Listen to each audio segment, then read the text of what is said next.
Hello, everyone, and welcome to the Alum Fellows Reading Series. Today, it is my pleasure and honor to introduce Dr. Bettina L. Love, who in 2016 was a Nazir Jones Hip Hop Fellow here at the Hutchins Center, and she will be introducing Treva Lindsey. Dr. Love is the Athletic Association Endowed Professor at the University of Georgia. Her writing, research, teaching, and educational advocacy meet at the intersection of education, abolition, and Black joy. Dr. Love is concerned with how educators working with parents and communities can build civically engaged schools rooted in abolitionist teaching with the goal of intersectional social justice for equitable classrooms that love and affirm Black and Brown children. And to this end, in 2020, she co-founded the Abolitionist Teaching Network. Dr. Love is a much sought after speaker on a range of topics, including abolitionist teaching, anti-racism, hip hop education, Black girlhood, queer youth, hip hop feminism, art-based education to foster youth civic engagement, and issues of diversity and inclusion. She has spoken at the White House and presented with bell hooks, and is the creator of the hip hop civics curriculum, Get Free. The author of numerous articles, chapters, and books, including We Want to Do More Than Survive, Abolitionist Teaching, and the Pursuit of Educational Freedom, and Hip Hop's Little Sister Speak, Negotiating Hip Hop Identities and Politics in the New South. She is the prominent scholar and speaker in her field. So please welcome Bettina L. Love. Hello, everyone. Thank you so much, Krishna, for that wonderful introduction. It is amazing to be with you all today, and it is always wonderful to be back at the Hutchinson Center, even if it's virtual, because it is such a special place. And today I have the honor of introducing my sister, an amazing, amazing scholar, and someone who's given us a book that is not only timely, it will be something that we will reference and talk about and refer to as we strive for justice. And I believe this book will be the linchpin as we talk about justice for Black girls and Black women and how we move forward. And so today I am honored to introduce the one and only Treva B. Lindsey. I'm going to read her bio. Dr. Treva B. Lindsey is an associate professor at The Ohio State University. Associate professor as of last week. This week, she is a full professor at the University of Ohio. The co-founder of the Black Feminist Night School at Zora's House and the founder of the Transformative Black Feminism Institute at OSU. Her research and teaching interests include African-American women's history, Black popular and expressive culture, Black feminisms, hip hop studies, critical race and gender theory, and sexual politics. Her new book is America Goddam: Violence, Black Women, and the Struggle for Justice. Her first book, Colored No More, Reinventing Black Womanhood in Washington, D.C., was a choice 2017 outstanding title. She has published in the Journal of Pan-African Studies, Souls, the African Black Diaspora, the Journal of African American Studies, African American Review, the Journal of African American History, Black Scholar, Feminist Studies, and Signs. She was the 2020-2021 Mellon Scholars and Society Fellow. She was the inaugural Equity for Women and Girls of Color at the Harvard University. She writes and contributes to outlets such as Time, CNN, BET, Complex, The Root, Huffington Post, the Billboard, Teen Vogue, The Root, the Washington Post, Women's Media Center, and Cosmopolitan. I introduce to you the one and only Dr. Treva Lindsey. She's going to read from her amazing book, and then we will engage in a beautiful dialogue, and then we'll open it up for questions. I yield the floor to you. Thank you so much, Bettina. It is such a pleasure to be introduced by you and to be in conversation with you at the Hutchins Center, which I was telling Krishna before we started was actually the first public presentation I did of the research that ultimately is kind of the core of this book. And I'm so grateful to be back, to be a proud alum of the Hutchins Center and to engage all of you with this book, this project. And I look forward to your questions and comments on the conversation that is forthcoming. I am just so honored and heartened to see y'all here today. So thank you so much. And thank you again to the Hutchins Center for providing this space. Thank you, Abby and Krishna. I just see so many of my folks and it makes me really happy. And Dr. Love, my friend and colleague and co-conspirator and partner in the struggle for justice. I thank you so much for agreeing to do this conversation amidst your very, very, very busy schedule as the prominent speaker, thinker, and writer that you are. So today I'm going to read from the first body chapter of America Goddam, which is entitled Say Her Name, Policing is Violence. And one of the reasons I wanted to choose this particular section and a particular section from this chapter is because this is kind of where I started at the Hutchins Center of really thinking through police violence and the distinct impact that it had on Black women and girls and gender expansive people, and what it led me to and the various kinds of questions that it brought up, assertions that I was able to make after doing this kind of deep dive and looking at all of these different stories of Black women's encounters with policing, and especially the more violent encounters with policing, and sadly, the fatal encounters with policing that have occurred. And so this gives you a little historical context. It brings in the personal. I say America Goddam is a blend of history, theory, and memoir. So there's a lot of meat in here. It is not a traditional academic book or a traditional academic approach to this, but to ask ourselves, what are the stakes of this conversation? What are the stakes of fighting for Black girls and Black women and addressing the various forms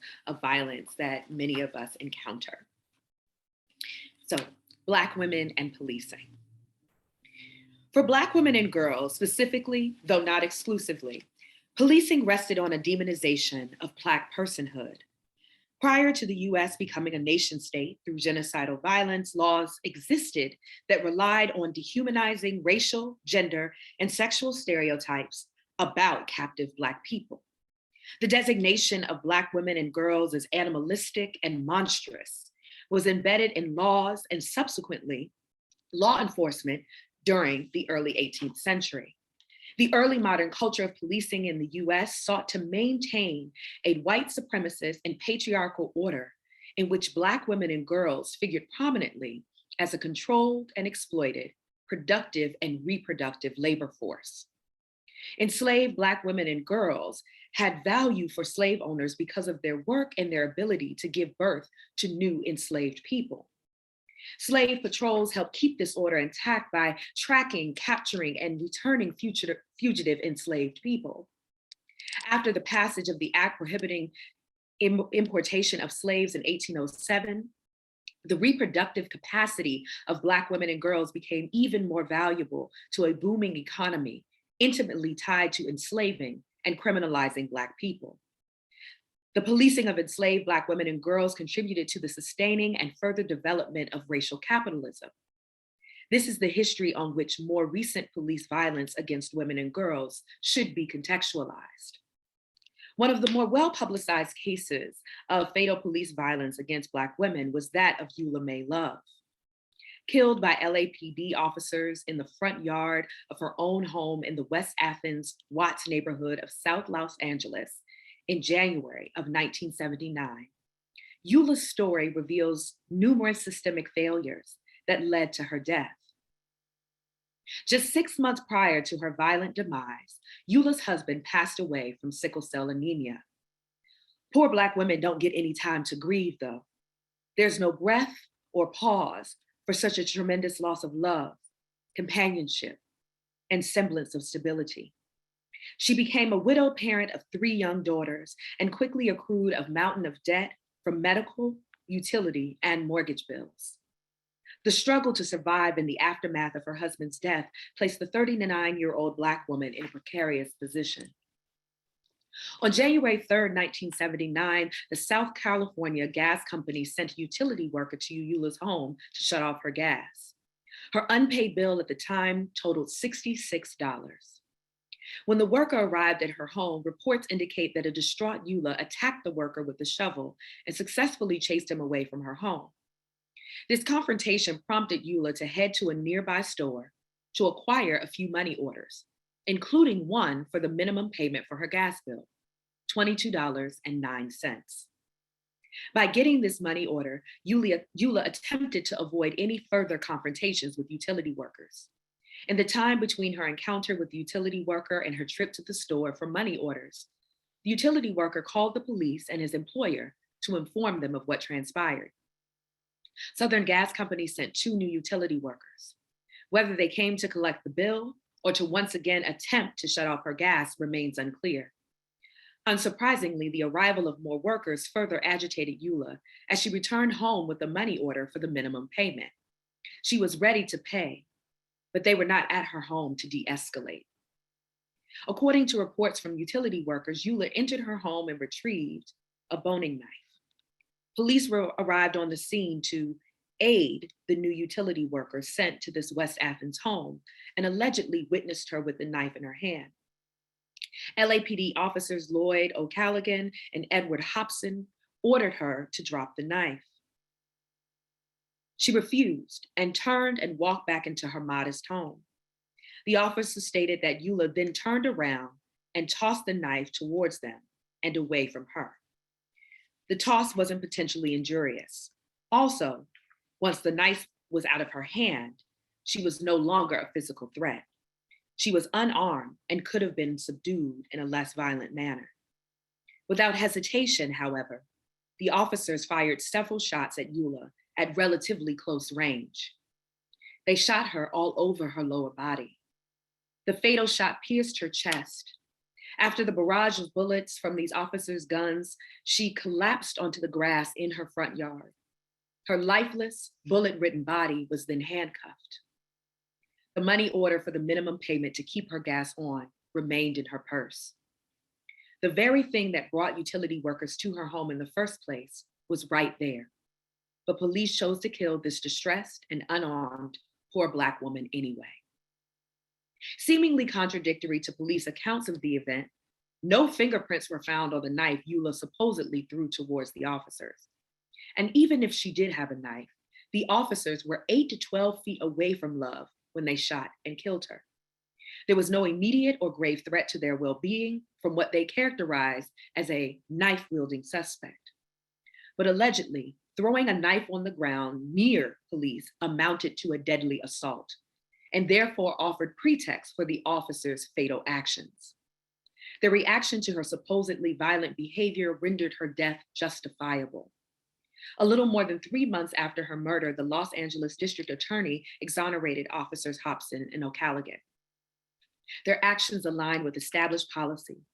Eula's murder occurred within a criminal punishment system in which an overdue gas bill became a capital offense.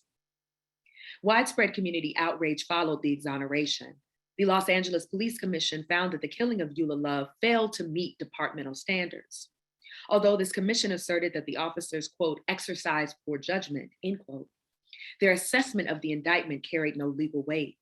The commission wasn't backed by any legal law enforcement entity and therefore had no say in any effort to hold the officers accountable for killing her. An assertion of poor judgment is by no means a murder indictment, but is the closest any official body came to recognizing the fatal actions of 2 officers. The criminal punishment system determined that no one would be held accountable for killing Eula Love, and that $66 was worth more than a widowed Black mother's life.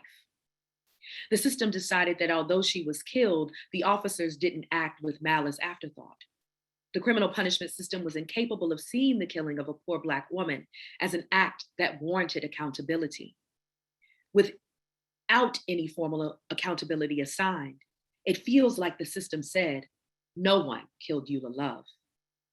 I learned about Eula not too long after the 4 LAPD officers assaulted Rodney King.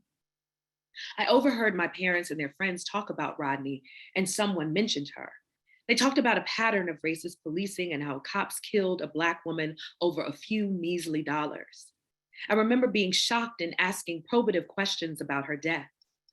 I didn't get many answers then, but I knew from their conversation and their responses to my question that Eula's murder was not an exceptional occurrence for Black women. Her story stuck with me for years.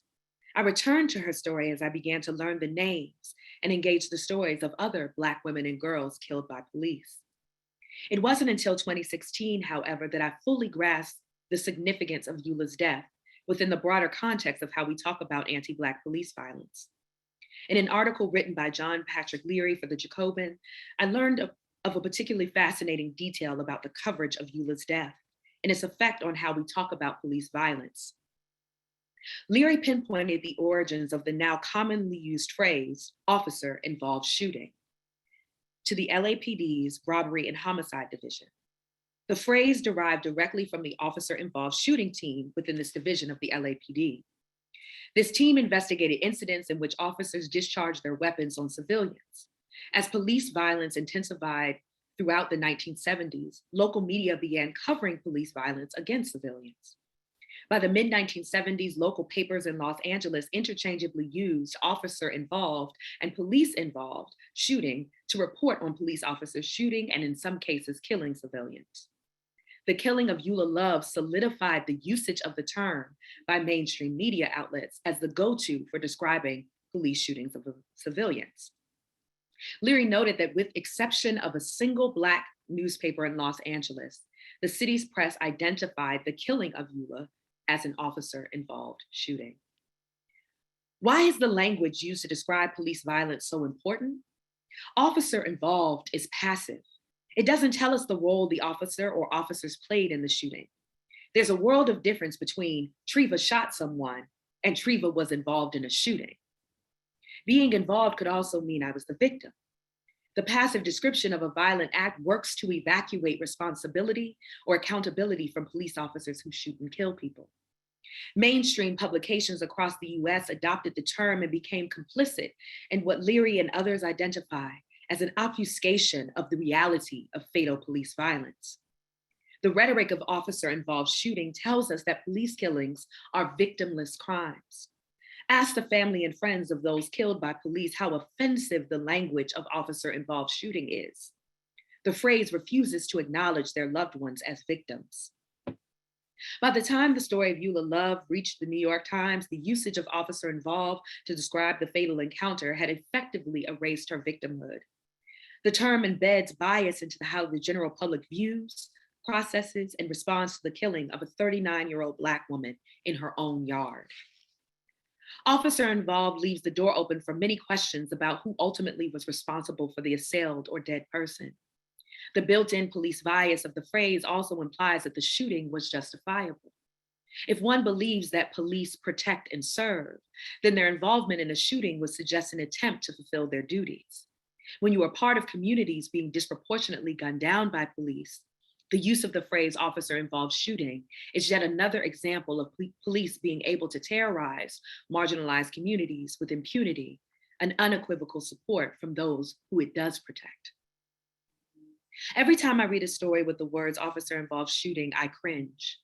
It bothered me before I knew the origins, but I feel another level of anger knowing it was the killing of a Black woman my age that catalyzed the mainstreaming of such a purposefully ambiguous, biased, and evasive phrase for police violence. Officer-involved shooting entered our public discourse because the Los Angeles Police Department wanted the public to believe that its officers were justified in shooting a Black woman in her own yard over an unpaid gas bill. Despite the term's application to victims of police violence irrespective of race, the disproportionate rate at which police shoot and kill Black people means we most commonly see the term when yet another police officer kills a Black person. The killing of Eula Love was undeniably a heartbreaking loss for her loved ones and community. It was also a definitive moment for the discourse around fatal police violence. At the convergence of anti-Blackness, misogynoir, and in numerous cases, ableism and poverty, are Black women and girls killed by police. For me and so many in my generation, those who came of age in the 1980s and 1990s, The ferocious assault of Rodney King by the LAPD was a crucial moment of witnessing police violence.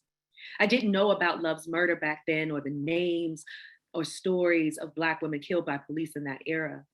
Growing up, I was unaware of the report released by the Center for Law and Social Justice in 1988 titled, quote, Black Women Under Siege by the New York City Police, end quote. This report would have refuted my internalization of the idea that police violence only really affected Black men and boys. My parents taught me about police violence as something that could happen to me. I just don't recall learning about any Black women and girls who were victims of fatal police violence, largely until my 20s. After watching the Ferguson uprising in response to the killing of Michael Brown, like so many others, I strove to deepen my understanding of police violence against Black people. By 2014, I knew that Black women were experiencing police violence and that we were being left out of national conversations and debates about police brutality. It became abundantly clear that far too many didn't know the recent history of police violence against us and could only comprehend anti-Black police violence as spectacularly violent acts against Black men and boys. Whether thinking about police violence in the late 20th century or in the last few years, a notable percentage of Black women and girls have been killed by police in their own homes. The fact that many of the killings of Black women and girls occur outside of public view facilitates the ease with which we maintain a masculinist framing of anti-Black policing. If we don't see it, or if it doesn't occur in ways that we can readily recognize, these cases become exceptional as opposed to illustrative of the depths of anti-Black police violence. Thank you. Ooh, thank you so much for that, Treva.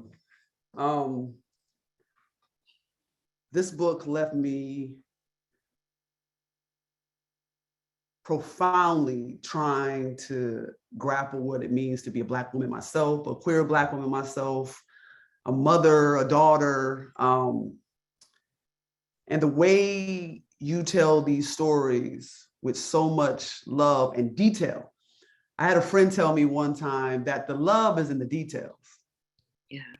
That's where the love is in the details, and the details that you share to humanize and to tell the full stories. And we like Sandra Bland, or the stories that you tell, or Eula Love with my last name, right?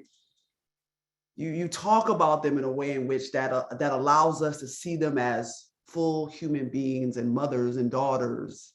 Mm-hmm. And I want to start the first question, I think, where many of us go to and we try to understand violence against Black girls. And I love in the book that you start with Addie, Carol, Denise, and Cynthia. Yes. The 4 Black girls. But we only call them the 4 Black girls. And it wasn't until I spoke to you a while back that I even said to myself, I don't know their names. Right. So could you put it into to talk about the erasure? Yes. Of just the language that we use, this beautiful title that is, pulls from Nina Simone. Yes. And how our language and how our thoughts and how we the narratives around the killings of Black girls is erased. Mm-hmm. And that historical piece that we do that we don't even understand sometimes. Yeah, so thank you for that question. So one of the prompting things for this book, this entry point into thinking about this, in addition to naming the book America Goddam, which is a riff on Mississippi Goddam, which was Nina Simone's first protest song. It's interesting that we often think about Nina Simone as such a politicized artist and one who's working on this. And really, she wrote kind of 3 songs that we would distinctly think about in terms of as a protest anthem or this kind of affirmation of Black struggle, right? The 3 songs that she recorded, and the first of which being Mississippi Goddam, and then 4 Women and Young, Gifted, and Black. And with Mississippi Goddam, she's calling out these instances of violence and also talking about the struggle for justice. She's doing both of those things. And I wanted my book to do both of those things. The inspiration for that book, for that song, was both the assassination of Medgar Evers, which is commonly cited as the source for the song because it's Mississippi Goddam, and he's shot in his own driveway in Mississippi. He's assassinated and then initially refused care at the hospital and ultimately dies. And the other inspiration is the 16th Street Baptist Church in Birmingham, Alabama, where what we often say, the 4 little girls are killed.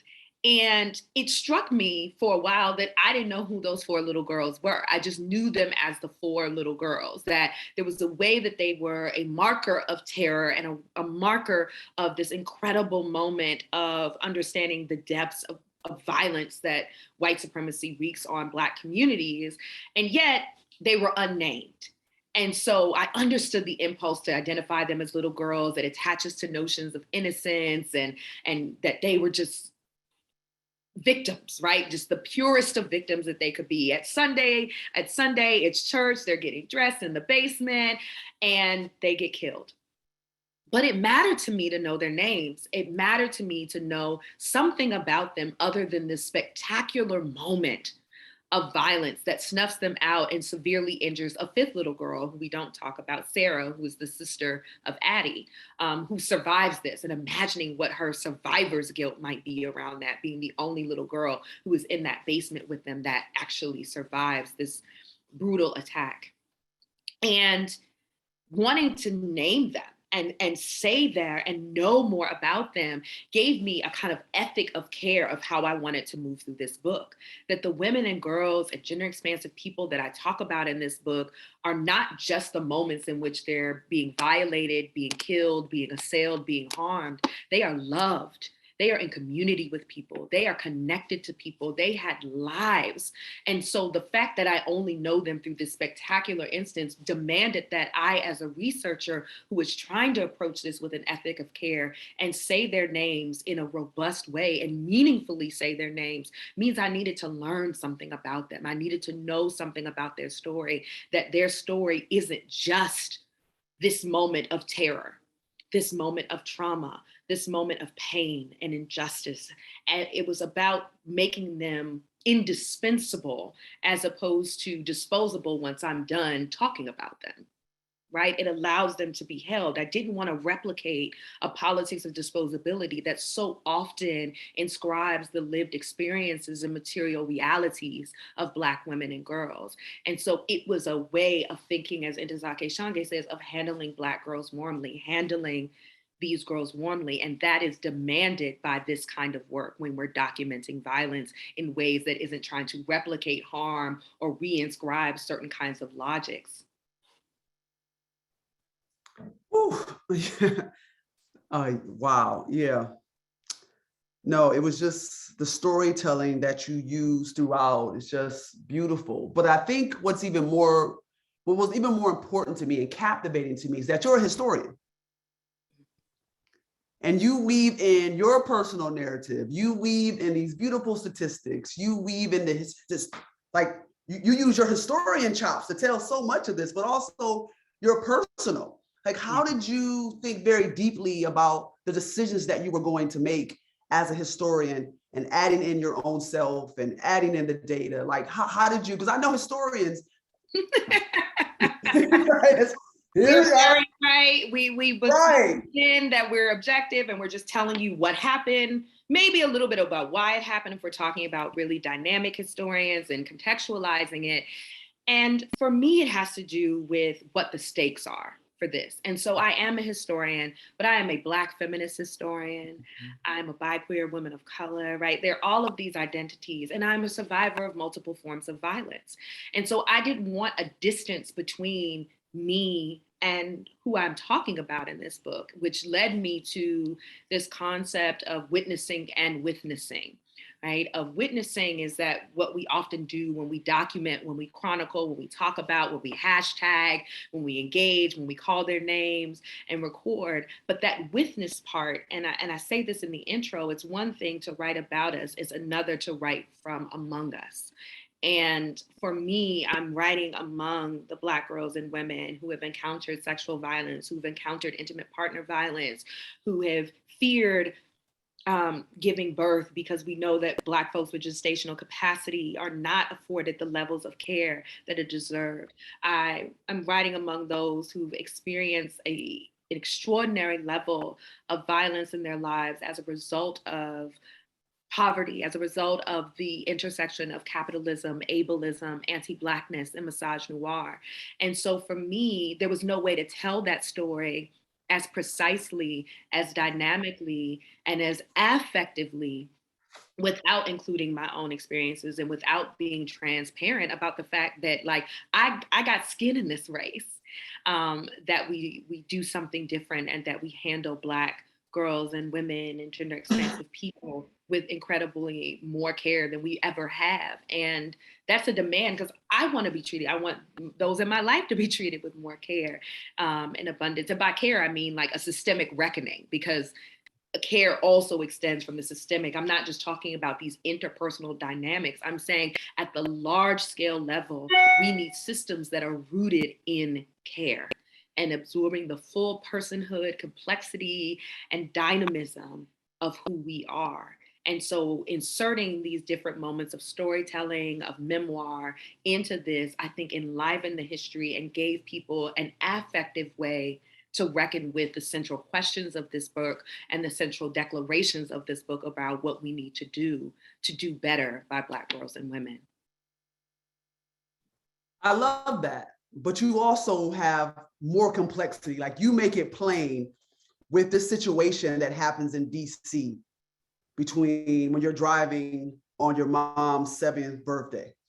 Yeah. And I want to talk about that. But before you tell that story, on page 120, you quote the one and only Pat Parker. Yes. Brother, I don't want to hear about how my real enemy is the system. I am no genius, but I know the system you hit me with is called your fist. Yes, Sister Pat Parker. And you know what's so funny? I bring it up at one point in the book, how much I'm a different world stan. So the book I was working on prior to this book was a 90s book, and thinking about being a Black Zennial, right? Somewhere between Gen X and a millennial. And I first heard that poem from Freddie Brooks, that she recites in the studio in the episode called Love Taps, where Gina is being assaulted by her partner. And on the radio, it gets out around campus. And in the book, I talk about like how I wish this was our actual response, where the community comes together. Dwayne goes to the young man. It's like, brother, if you need some help, let's go get help together. Let's go to counseling. It's not an immediate criminalizing response, but like, brother, you can't be hitting her. So let's actually engage with what's at core here. And Mr. Gaines mentions like, you know, he had a cousin who was like, I don't know that my husband loves me unless he hits me. And she's like, and one day he loved her to death, right? And we know that that is a fatal outcome for far too many Black women and increasingly Black girls, if we look at the levels of intimate partner violence among teenagers, and what those rates are. And so I heard that poem and I remembered that as I was watching this. And I used that as this moment of a lot of Black feminist writers, thinkers, creators, Pat Parker and Dazake Shange, Michelle Wallace, Alice Walker, who are asking us to think about intracommunal violence in ways that don't replicate pathologizing and criminalizing narratives of Black people, but are honest about this history of harm that exists intracommunally, that are extensions of patriarchal violence in these communities, and how we talk about that. And so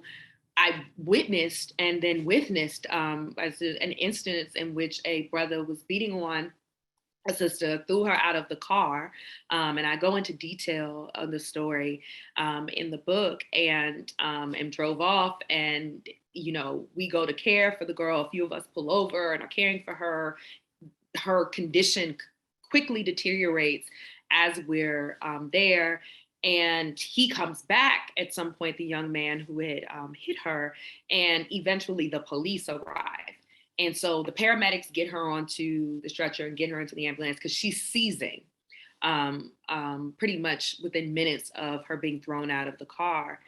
And I'm laying on the ground next to her until they pick her up. And so I see the young man come back, And I have so much anger and so much fury. But the minute that the police get there, I also know that now he's in danger, and every one of us that is stopped is in danger of being harmed or killed. And so, as much as I was witnessing with her, the moment they got her into the ambulance, I turned to witness with this young man to ensure that in this late spring, early summer 2020, amidst these uprisings around racial injustice and police brutality against Black people, that this young man wasn't killed. This young man who I'd just seen beat and discard this young woman, that there was nothing in me that would have allowed me to leave that scene without making sure that he wasn't harmed. And yet I was so angry at him still, that in this moment that I felt like I was choosing a violence to be concerned about, as opposed to holding multiple truths, that patriarchal violence, white supremacist violence, anti-Black violence are all working together and create unlivable conditions and make Black women often and Black girls have to make what seemingly are impossible choices about what our safety looks like and who we can be in community with. And I didn't want to have to sugarcoat it. And so I started with that personal story to really anchor, like, here's the struggle for me. And I also worry as I write about how this will be weaponized against Black people, to see Black men and boys as more predatory, or Black women and girls for being stupid, for being in abusive relationships, or whatever the other harmful narratives that exist around policing and violence. But I couldn't not include that, because the ways that patriarchy impacts the lives of Black women and girls and Black men and boys and gender expansive, agender, gender fluid people is too real to ignore. I mean, I think it is a hard story, but I love the complexity that you share. And we all are trying to understand that accountability, that grace, right? We are all trying to juggle that. And it's just, I love the way you tell the story, but you also tell the tensions and the struggles that you have of telling the story, which humanizes not only these two individuals, but I think you as well, as you do this unbelievable, profound work as a human being, as a Black woman. Like, your internal, you gotta live with these stories too. Yeah, yeah. And it's hard, I think about that young woman often. What happened to her? Is she still alive? Given the raids, I also talk about friends who've been murdered by their partners. So, I know that that's a potential outcome in this instance. So I think about her and wonder if she's still here, if she and he are still there, if he's dealt with any of the things that led him to that particularly vicious exacting of patriarchal violence in that moment. I wondered about the care she received when she got to the hospital, with the paramedics that were there. They seemed okay enough, but when they were asking questions that I frankly was like, you see her seizing, like, get her what she needs. Like, we've timed it, we've done all the things. And it's sad that so many of us on the side of the road knew certain things to do and knew certain questions, because so many of us know that without this and without this perceived knowledge and my perceived class status, that the kind of care she might have received might have been even less than that, right? And so the way that we're using what we know in that moment to try and provide some semblance of care for this woman we fear won't be cared for, and no one in this moment who was official or connected to her seemed to care, right? So the person who threw her out of the car and assaulted her, the paramedics who arrived, the police who never asked if she was okay. They never asked if she was okay, right? Their immediate attention went to this young man who, at the time, to be fair, since they didn't know what had happened, just see a young Black man and presume, right? And so that presumption, even in the instance that he had been harmful, it was the presumption that we need to surround this young Black man and be ready to draw on him. That was so telling in that moment. And most of these stories don't leave me. Most of these stories I sit with and have with me, and thinking about the kind of emotional work that it took to write this book, to research this book, to talk about this book, but also knowing that their stories beyond these spectacular moments needed a place to be softly engaged, to be caringly engaged, to be ethically engaged in meaningful ways. All right, before we open it up to Q&A, I have one more question, because I think what you do in this book is you expand this idea of violence beyond police, beyond domestic violence, and you expand it to talk about this idea of the medical industrial complex. Yeah. You talk about this idea of careless care and unliving living, right? And you tie together how the medical field, how wages, foster care, from homelessness, like all of these things, that Black women are at the intersection of all of these things, and the quadruple jeopardy, like just how, like I love is a strong word, but I enjoyed, as a researcher, as a thinker, as someone who wants to always name and indict the system. Yes. I love that you were able to tie all these things together to help us understand violence beyond what you talk about in the book, right? The spectacular, right? We're talking about this violence of our housing in this country, the violence of our medical field, the violence of our foster care system, the violence of how we put people homelessness, the violence of evictions. Yes. So just like walk us through how you see these connections and how these institutions and these structures and these death dealing structures, that you call them in the book, how they create these unlivable living for Black girls and Black women and gender expansive folks.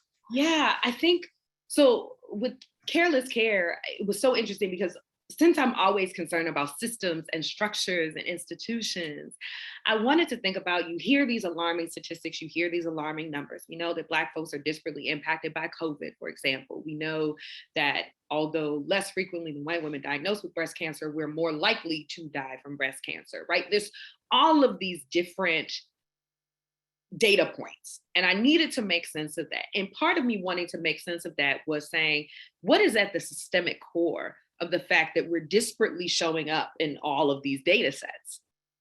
And of course, what became so clear, and it brought me back to college, it brought me back to things I'd read, and then digging in and doing what a historian does in the archive, is just seeing just how much of our current medical industrial complex, our healthcare system, is rooted in experimentation and exploitation of Black people, largely enslaved people. That's at the core of it.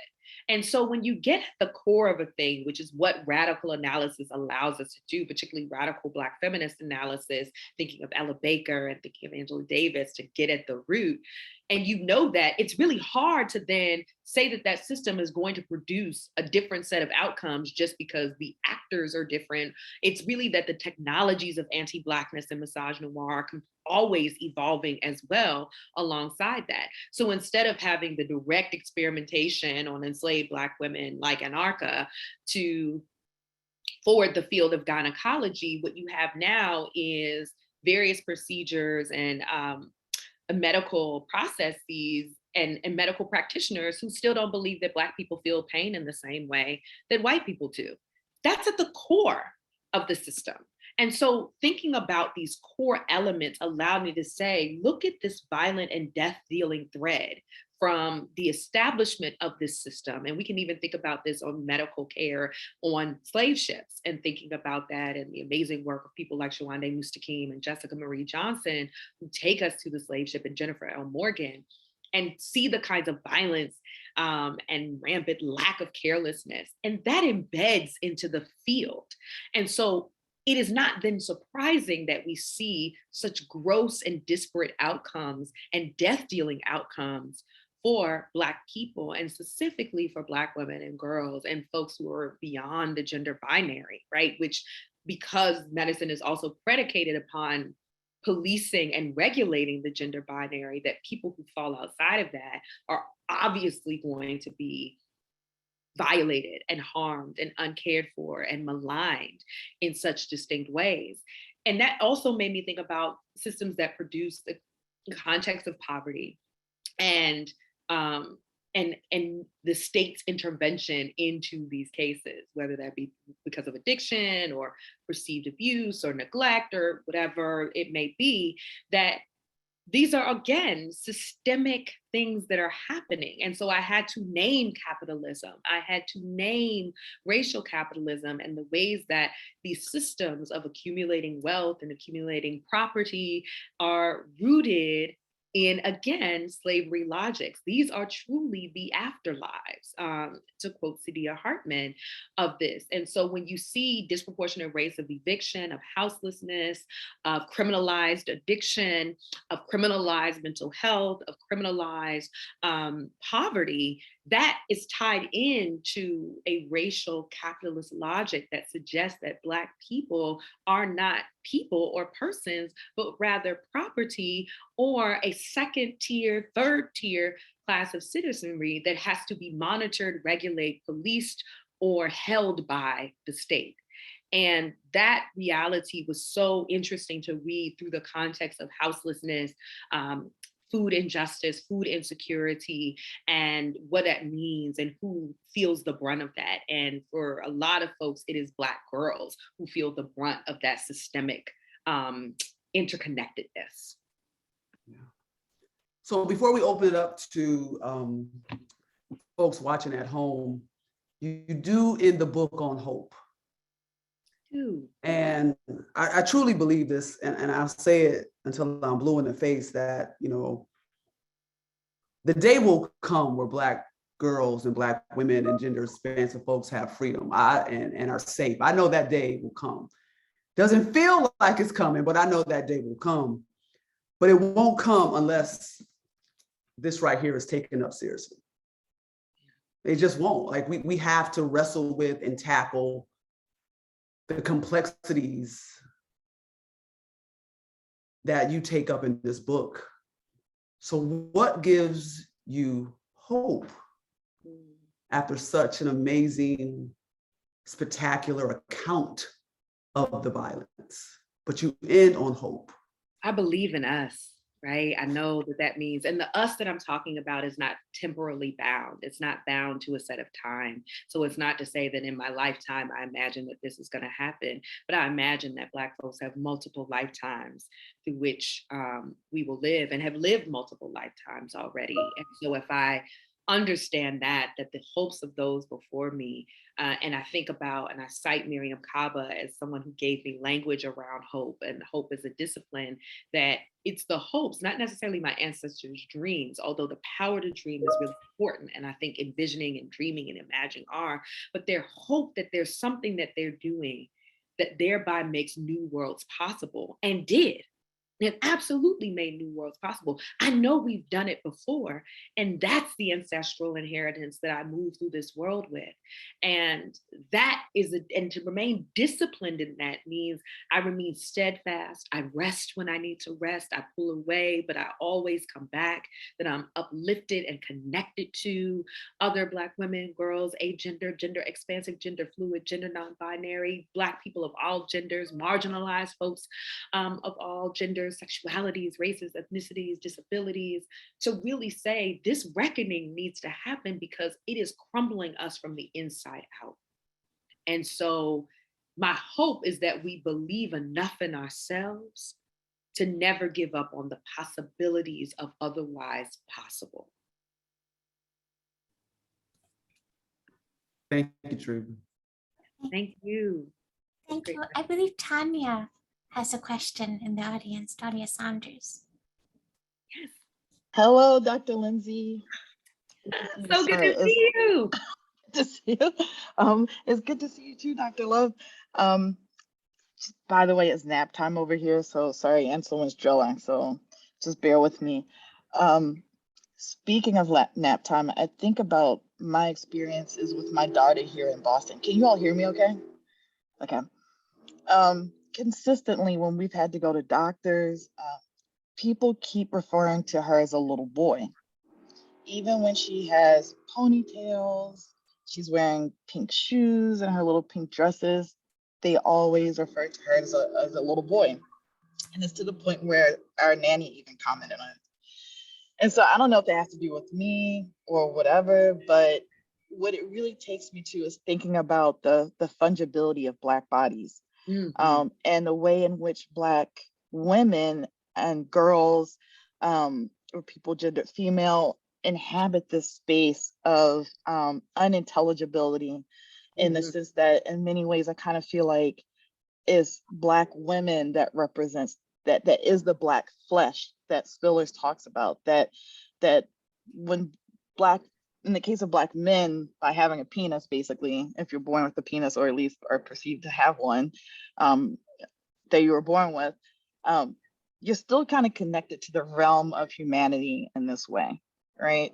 But it's the sort of thingification of Black folks. In many ways, it seems like it starts with Black women, and we just kind of hold that space in this sort of logic. And I was thinking about that came up for me. It's not a clear thought, but just in the beginning, you mentioned a little bit, I think Bettina talked a bit about, you were linking this, and I'm looking forward to reading the book, to enslavement, right? And so I was wondering if you could talk a little more about the sort of nuances of, okay, we have this sort of patriarchal system, but at the same time, we also have this system of symbolic signification, in which is Black women and girls that are used to define Black people outside of humanity. Partially because, like, by being both Black and female, we become things, like we're thingified, right? And not, and in exchange with either men, or if it's clear that we're not men, then it becomes a space of just this other level of violence. I was wondering if you could comment on that, or if I'm like, sure.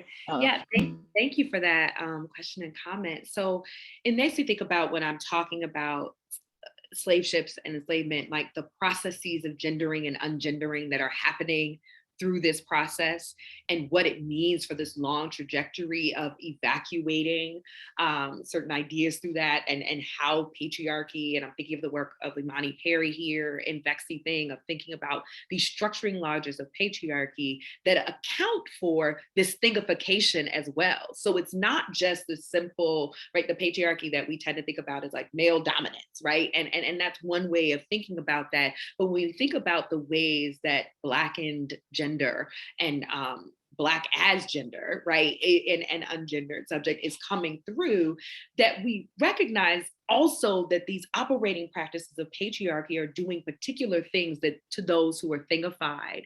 And so often we talk about that as like defeminized Black women, the ways that happens, or more recently, we'll hear the conversation of adultification of Black girls, and right, this evacuating of certain tropes of innocence or childlikeness that are doing that we're constantly evacuating things from Black people that put them in proximity to personhood. And because being assigned male at birth, having a penis is associated with some, as you said, connection to the person and this kind of reproductive auteur, if you will, that those without that, or read as those without that, are further thingified along that, which puts Black girls, Black gender expansive, Black gender non-binary people in a very particular place in this process of thingification. And I think makes the violence even more rapacious and ravenous because of that. That makes them so ripe for being violated, because there isn't this accountability of personhood that's associated with that. So yeah. Thank you for that question. Thank you. I think Abby would like to ask a question, and she has some comments as well. Actually, I unfortunately have to leave, but thank you so much, both of you. You bring, so I'm gonna get all like weepy like I do, but no, I mean, really, you teach us all so much, and there's so much, I mean, just Treva, your language is so cascading and rich, and you use language that in the hands of others, I think I would kind of dismiss as that doesn't mean anything, but from you, it's, I have many questions, but I'm not going to tie this up, but I do, because I have to leave, I just wanted to take my privilege and say thank you. Thank you, Bettina, for being back with us. You are always both welcome to be here. And you're both like gifts that keep giving to the Hutchins Center. So thank you so much for your work. It's the most important thing. I'm going to make my daughter read both of your books right now. So anyway, my July 6th daughter, Bettina. So, right. Yay. Anyway, all right. And I'm going to leave you, but I can't wait to reconnect and just keep thinking about all of this. So thank you so much. Bye-bye. Bye, Abby.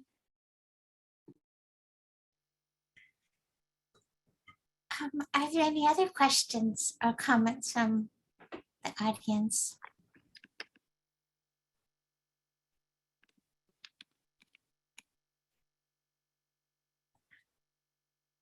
Treva, I have a quick question. Well, how do you find your work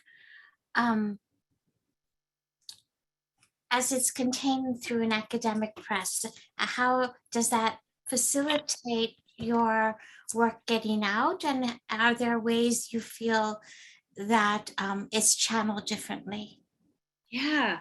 So everything about this book kind of fell into different places. Like it fell into place in ways that were unexpected.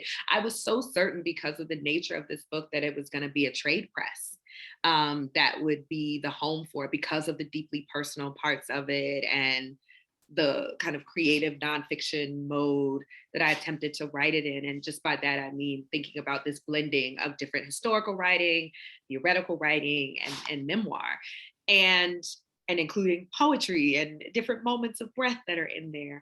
And University of California Press, and meeting with their editor, really saw that vision very clearly and was like, I want you to experiment and figure out how to best tell this story.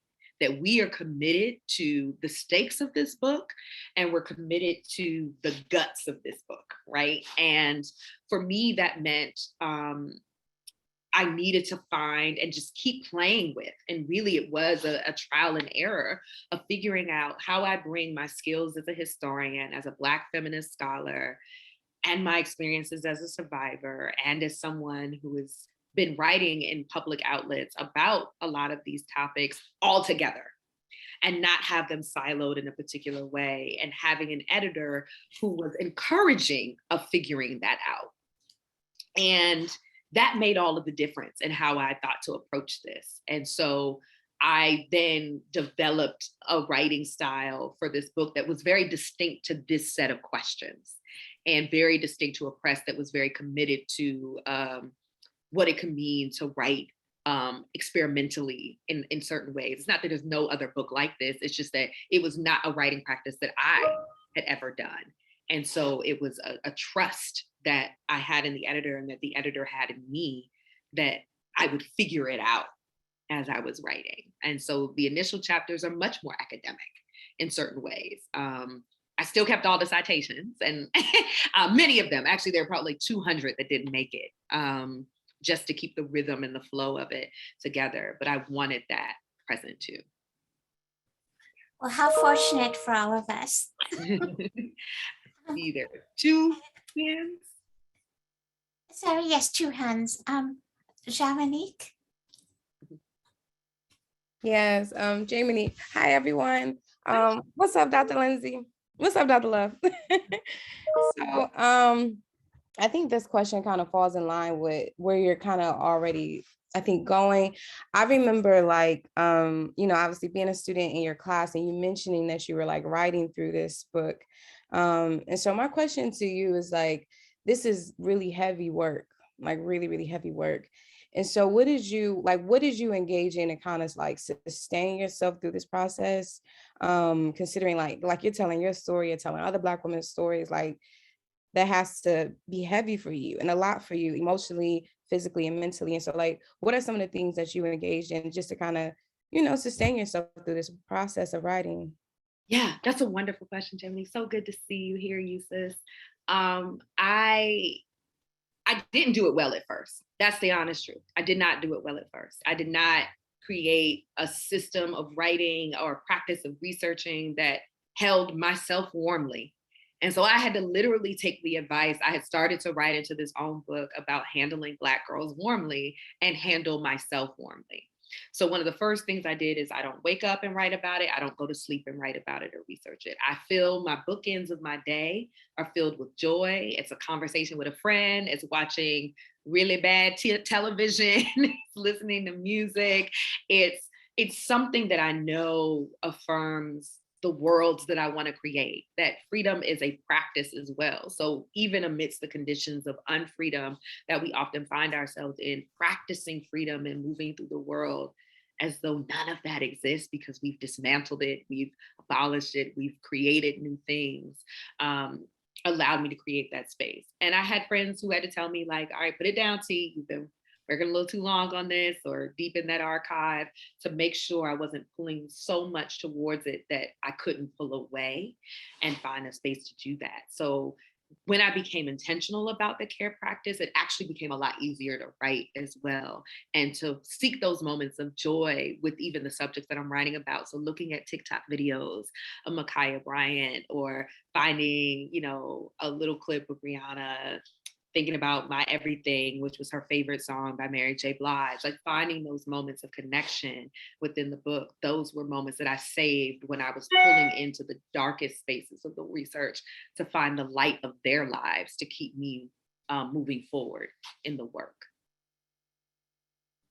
Thank you. Would you mind answering one more question? Of course, I see it's Regine, so I feel like I have to answer this, my sister in this. Regine, please. Hello. I'm actually driving, which is why my camera's off. But Treva, I adore you, and I'm so excited about this book. And I can't wait to teach it and read it. And, mine came on the release day, so I'm super excited. And Bettina, I admire you so much. So thank you for this labor of love. And I just want to lift you up in all that you're doing. I'm so glad that my question follows. Is it Jelani that they said, I have a question about teaching, actually. So, you and I work in similar areas, but I'm a literature scholar. Yeah. And my students are always like, Professor Gonzalez, like, you're so happy, but your work is so depressing. I'm curious about how leading up to the book, because we know as scholars, obviously our teaching and our research are so often interlinked. How did you approach teaching on this subject? How did you approach this in the classroom? That's number one. Number two is I just finished reading Kevin Quashie's book, Black Aliveness, which I love. And it represents a real hard, not to use the pandemic word, pivot in the way that we're thinking Black studies by not always, focusing on death, right? But I actually feel like Black feminists have always done a great job of holding the two simultaneously, the aliveness and the death. And so I want to know, I haven't read the book yet, so maybe it's a spoiler, but like, how are you holding the aliveness and the death? I have like some theories in my mind about how we do that, but I want to know, number one, how did you approach in your teaching? Number two, how are you holding the aliveness and the death in the book? And I'm going to take myself off of the camera so that I can not die. Yes, no, none of that while driving here. Thank you for that question. So, and the teaching one is actually interesting. I'm very honest with my students about what I'm working on and talking them through at different moments as they're writing, as we're writing and researching and pulling that in. So from a process and form kind of space, I was very transparent with my students as I was moving through this. But in the fall, for example, I actually wasn't teaching when I wrote the majority of this book. That's what's kind of fascinating. So I was doing Black Feminist Night School, which was this incredible space that we created, co-created through Zora's House, to have this open access space to talk about different issues around that. And all of the ones we did had some connection to the work that I was doing. So one of the things was abolition. We thought through kind of a thing of Black women's history and the connections to violence. We did one on pleasure and joy. So as you said, which ties in so well to that second part of that question of like how we hold the multitudes, how we hold the joy and the trauma and the pain and the pleasure and the love and all of that. Because part of what I think of as a Black feminist and as a freedom-making practice is, again, that it requires practice. It requires an intentionality around creating joy and pleasure and connection and intimacy and quiet. And that is alongside death, but it is not always preoccupied with that. I don't walk out of my house every day like, I think I could die today. Like, that's actually not how I move through the world. I move through the world in connection, in community, in search of ecstasy, right? In search of that aliveness. And I think that matters deeply in terms of the work and how I wanted to find those moments of aliveness for so many of the people that I wrote about, and connect and recommit to the kinds of world where we get more and more, that we have an abundance and overabundance. And that meaning there is no overabundance of the good stuff, and that we are deserving of the good stuff in perpetuity and infinitely so. And so that's the worlds we want to create. And I think that's the worlds that Black girls are already practicing inhabiting, despite their non-actualization at this point. Thank you. I will let Dr. Love have the last words, but I do want to thank you again, Treva, for this amazing book, which feeds our mind and soul and heart so well. Thank you so much. Thank you, Krishna. Well,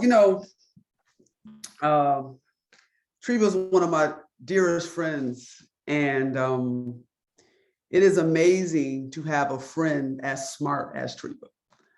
I think Abby said it best. The way you move language through this world is freeing. The way you use your research to free us is also freeing. And the way you love Black people, and the way you love Black women and Black queer folks and Black trans folks and Black girls, my own little Black girl, who you have taken to Six Flags and done crazy stuff with that I would never do, and ride rides that I would never ride with her. It just shows your commitment, Treva, to the past, the present, and the future. And that is the beauty of your work. It is the past, the present, and the future. And if sisterhood and community can look like anything you can create, sign me up. So I thank you for this work. I thank you for giving us language to understand our everyday worlds. And I think that is so important to the revolution, is that we have language to understand what is happening to us.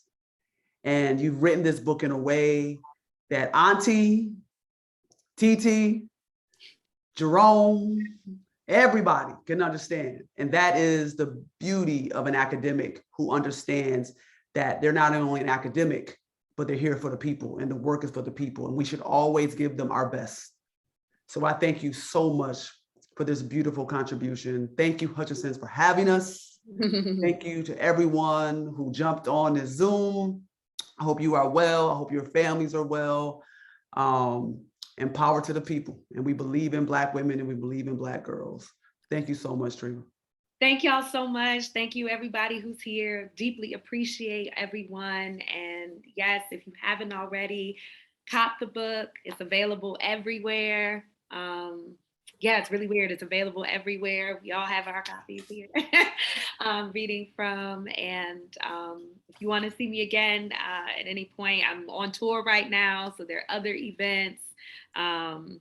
Hoping to see y'all more virtually and in person, hopefully one day, and give y'all a hug. I owe Krishna a big hug when I see her, and Abby and Regine and Naya and Marissa. I'm seeing so much of my village in here. Jaminique, thank you for loving on me and making this book possible. Thank you both. And I hope, Dr. Love, you will be giving hugs as well when you come by. Thank you, Dania. So good to see you. Thank you both. Thank you. Bye, everybody.